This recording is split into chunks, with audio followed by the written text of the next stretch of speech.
नाज़रीन, इस वक्त एक बड़ी खबर राजस्थान से आ रही है। राजस्थान में गुज्जरों का एहतजाज खत्म हो गया है।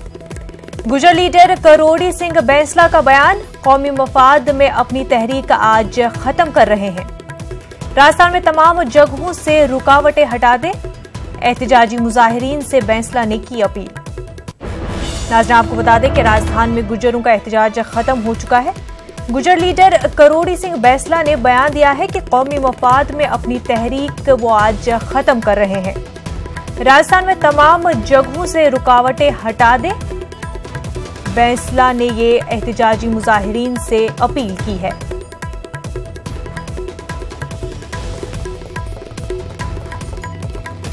नाज़रीन, आपको एक बार फिर बता दें कि राजस्थान में गुज्जरों का एहतजाज खत्म हो चुका है।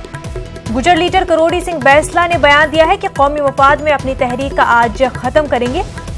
राजस्थान में तमाम जगहों से रुकावटें हटा दें, ऐसा बैंसला का एहतजाजी मुजाहिरीन से अपील की गई है।